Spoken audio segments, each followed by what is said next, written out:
this is CapCAN Knows, the official podcast of the Capital Area College Access Network. We're excited to engage the community in conversations about college access. I'm your host, Eric Cashman, in AmeriCorps Vista Room with CapCAN. Joining me is CapCAN's Executive Director, Michelle Strauss, and our guest, Teri Bernero, retiring Director of the Career, Technical Education, and Future Promise Scholarship Programs of the Lansing School District. So let's get started. First of all, Teri, thank you so much for being here with us today. Thank you for the invite. Happy to be here. We're excited to talk to you as you wrap up your illustrious career with the Lansing School District. So we begin our podcast with a personal story of who encouraged you to continue your education beyond high school, and why was that important to you? Could you tell us some about that? Sure. So I went to Ypsilanti High School. I thought I wanted to be a dentist ever since second grade because my father sold dental equipment. So I had all the models of the teeth at home and knew every name of each one. Don't ask me now because I forgot. But so all through, growing up, I for sure wanted to be a dentist, but did a lot of babysitting along the way. And had concluded by the time I was in high school that I was going to be a pediodontist, so a dentist to children, because I love children. And I think it was actually the high school counselors that gave me the nudge and helped me look at the different colleges that were out there. After taking it was back then the ACT test, I started getting some letters from colleges and universities, and there was two actually that stood out for me. And I don't know exactly why, but I did apply only to two colleges. I applied to Adrian College in Adrian, Michigan, Southeast Michigan, and then Michigan State University. So the plan was to visit both and make a decision. My first college visit was to Adrian. And after visiting the campus, I said, that's it. This is where I'm going to college. I just kind of knew. So I have to give credit to my high school, actually, counselors for setting up that opportunity for me. And again, after visiting the campus and just seeing how small it was, and their theme was the personal approach back then. And so your professors knew you knew most of the kids in your class. We only had, I believe, about 1,000 students on campus the year that I went. But then as it turns out, I ended up moving to Lansing, getting my master's from Michigan State University. So I got the best of two worlds, I feel like. So yeah, I think it was my high school counselors. I have to give a shout out to my dad because, young Miss Terry Johnston back then made an announcement. Dad, I think I'm just going to take a year off and travel the world before I go to college. And yeah, he was like, absolutely not. You're not doing that. You don't have the money to do that, which was true, which I kind of didn't think about. He goes, no, you're starting college in September, so pack your bags. Got to have parents in your life, right? Yes. Great. So now that you've graduated from Adrian College, and then I don't know if you finished your master's before you started teaching, but tell us about your career journey with the Lansing School District. Sure. Well, in college, I did have the opportunity to, of course, do some student teaching, but I had an opportunity to interview an elementary principal. And I guess that conversation made an impact on me. One of the reasons why I wanted to go into education, I should backtrack. So, because I'm not a dentist, as everybody knows, I had a hard time with chemistry. I had to take it 3 times to finally get out of it with a B-, but then said, this is not for me. Don't like it. Don't understand it. I got to do something else. And it was my roommate who said, Teri, if you like children so much, why don't you think about education? And it was just light bulb. I was like, of course. Why shouldn't I think about education? Mm-hmm. So got into the education elementary education program at Adrian, had the opportunity to interview a principal, which was a great eye-opening experience. And I was just wowed by him and the bigger impact that a school principal can make. I know that being a teacher, I was going to create change one classroom at a time.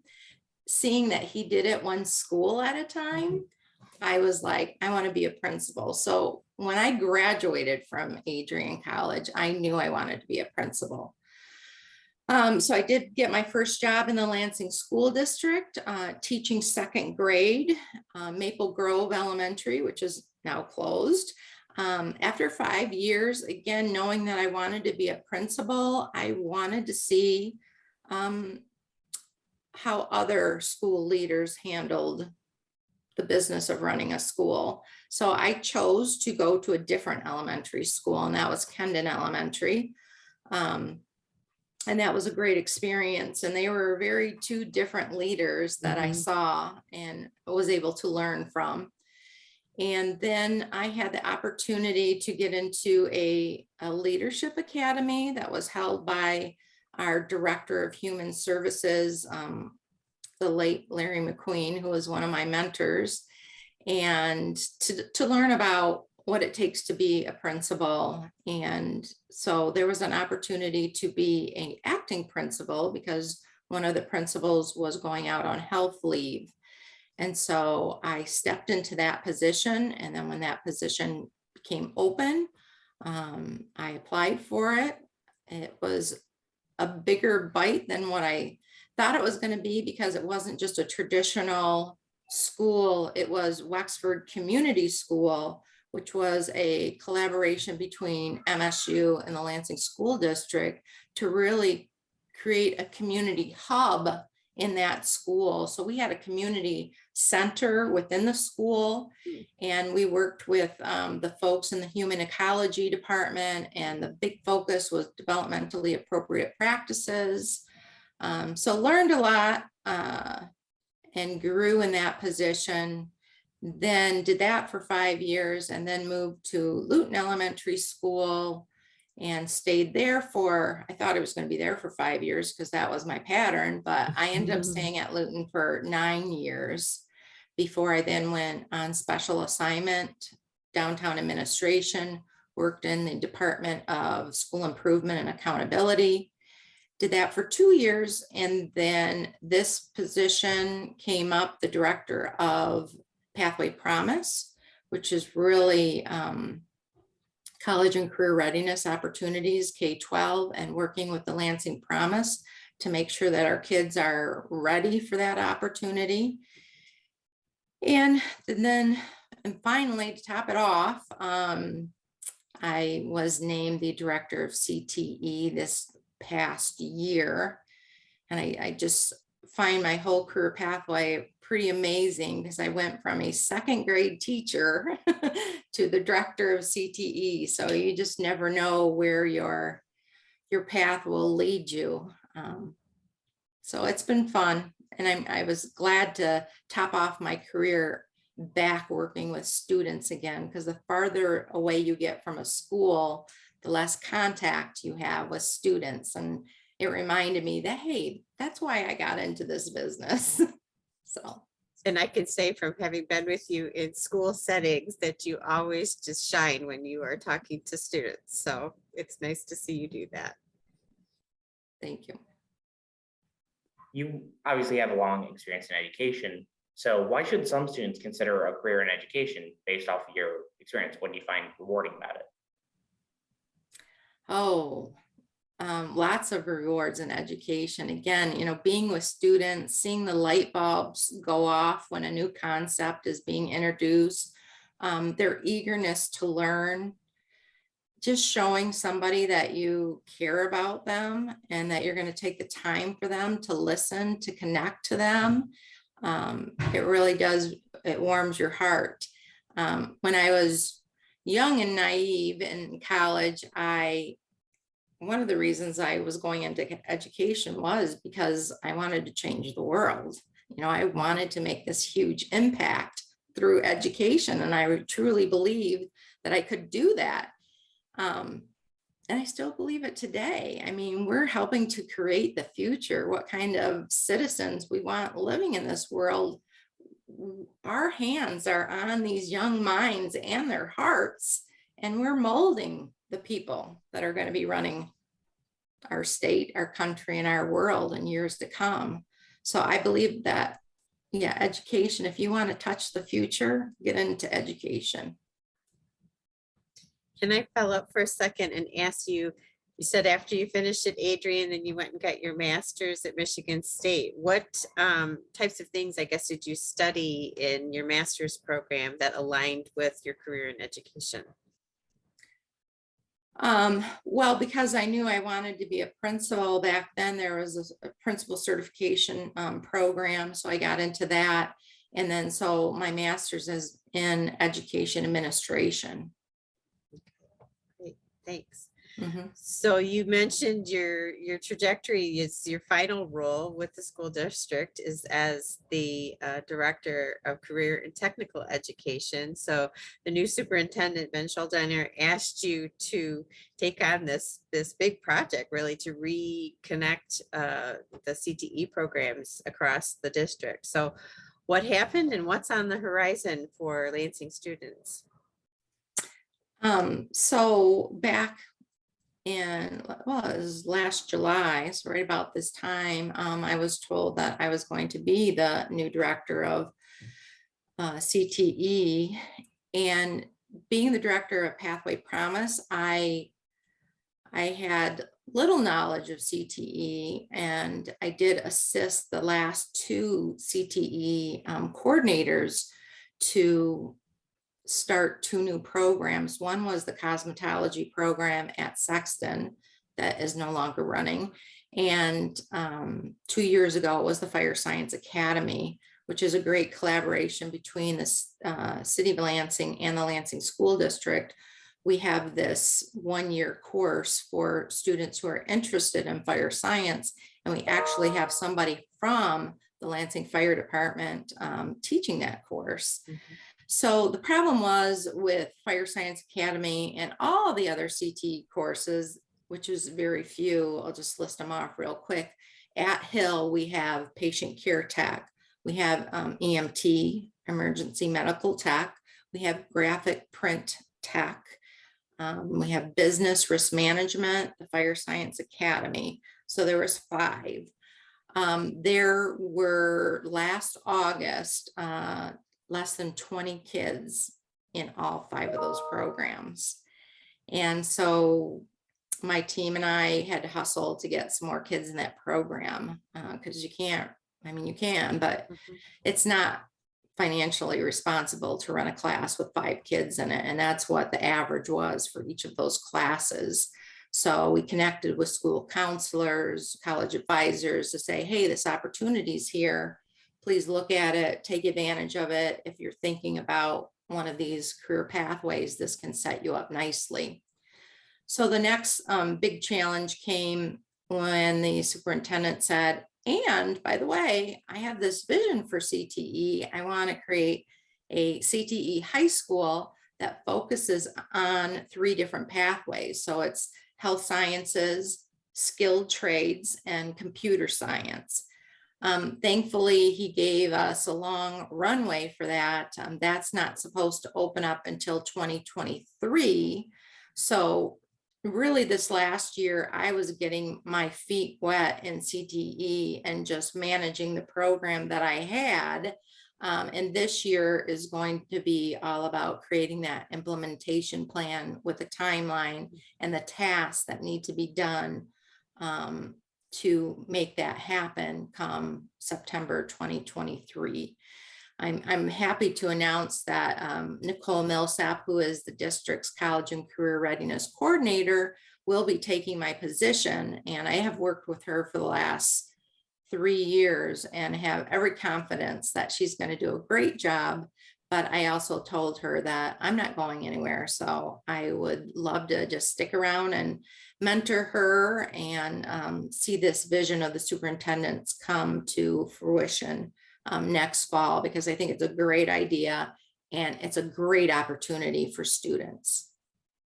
So you've heard it here, folks. We have a new CTE director and lots of support for her as she moves into this new role. So thanks, Teri. So you worked hard to create a system that exposed students to college and career from kindergarten all the way through 12th grade. What are the key touch points that parents should be aware of for their children regarding this issue?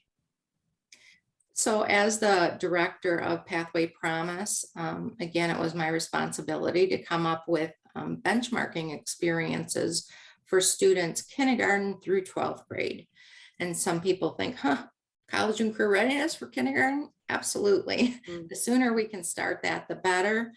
There's different stages to that. So in our elementary schools, we really focus on just career awareness, looking at the world of work and what kind of different jobs are out there, just to kind of spark their interest. And then in those middle grades, it's about career exploration. We want them to dig a little deeper. I like this career, don't like that job. My temperament, my skill sets match this job and not that job. So a lot of exploration in those middle years. And then in the high school years, we really want to see students have the opportunity for some kind of empowering experiences in like work-based learning. So an internship, a job shadowing, being in a mentorship relationship, just so that they can, again, dig a little deeper to not only find out about that career pathway, but dig a little deeper to find out about themselves, because being self-aware of your likes, dislikes, your capabilities, your skills, and how they will match up with the career pathway that you think you want to go in can save you a lot of time, money, and frustration down the road. Definitely. You and I talk a lot about students need to know their why and then the how to get there. And so these experiences really help elevate that for the students. So you also are a great champion of scholarship programs in the Lansing School District. You have seen the evolution from just the Lansing Education Foundation to Lansing Hope to Lansing Promise. So what have you learned about the impact of scholarships on the mindset and motivation of students to pursue post-secondary education? I have to say that it's just really important that, first of all, that students know about these scholarship opportunities and how we're communicating those opportunities to them. Equally important is how we're getting the word out to the adults that work in our schools, because if they don't know about the LEAF scholarship, the Promise scholarship, the Hope scholarship, then when students go to them and they're like, I don't know, and I don't know who knows, that's a huge roadblock. So in order to break down those barriers, I think that we all need to do a better job of educating the educators on all these different scholarship opportunities for students. And then in my capacity as director of Pathway Promise and the executive director of LEAF, the Lansing Education Advancement Foundation scholarships, I've just tried to identify other barriers that prevent students from applying, long applications, creating online applications, extending some deadlines when needed. We have an accountability form with the LEAF program, and I'm just really rethinking that because we're asking students to spend the $1,000 scholarship and then we'll reimburse you. Well, that's a huge barrier for some of our students, which really is unfair. So I think that we got to rethink how we're doing things, and what has worked in the past need to be re-examined, because there might be a better way of doing things. You annually host the Lansing Promise Pledge Ceremony for 6th grade students.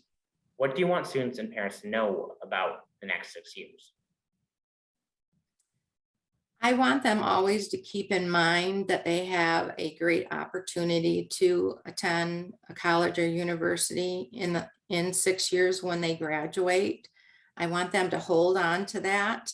And hopefully that will be something that they can look forward to and know that their community has removed the financial barriers to attending school, a college or university. When I go to these promise pledge ceremonies, one of my messages is that, college is for everyone, because people think, oh, college is for just the rich kids, or college is just for the really smart kids.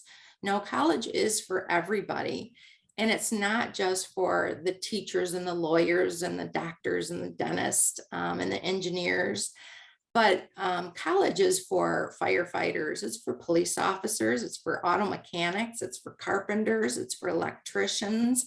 And it doesn't take 4 years. And I think that's one of the things that the parents and the students, we all thought, oh, college is 4 years. No, those skilled trades that I mentioned, they take 1 year, 18 months to get a credential or certification. And then you can start that high demand, high paying job right after that.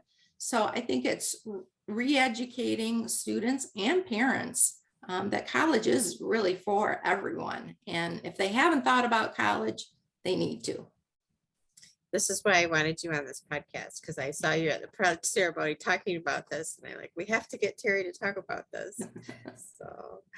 So we've had a great partnership for the last now almost 8 years in CapCAN, particularly with our college advisors that serve at each one of the Lansing School District high schools.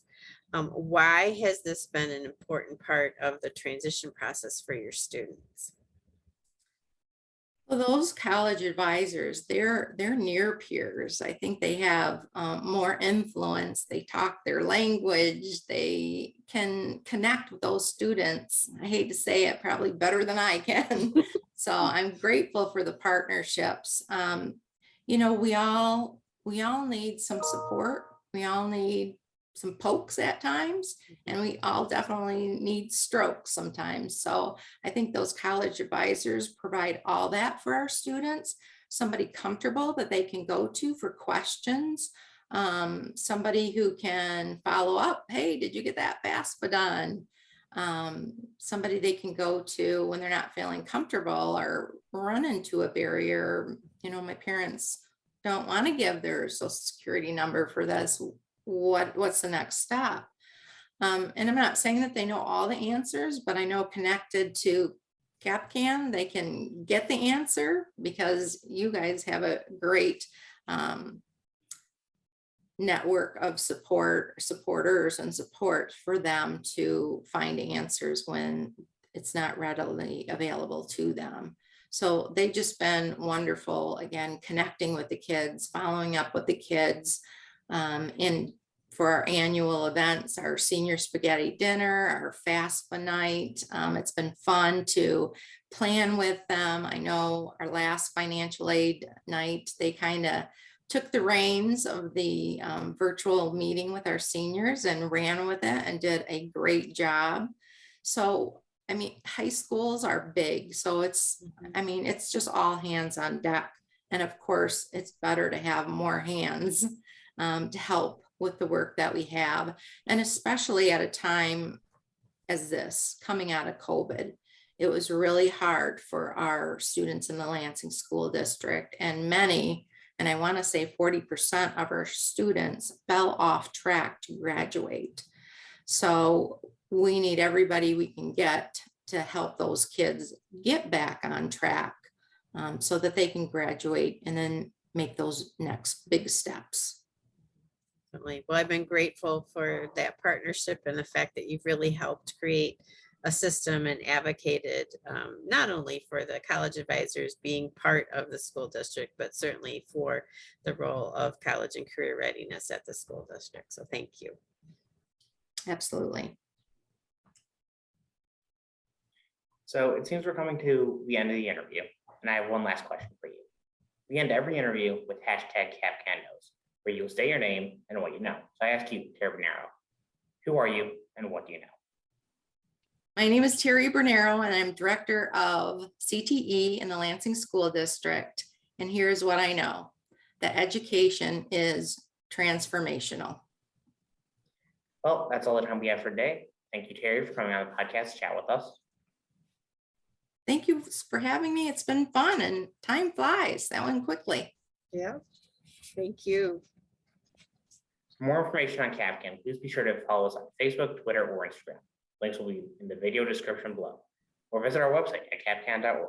Thank you for listening to us today, and we will see you again soon.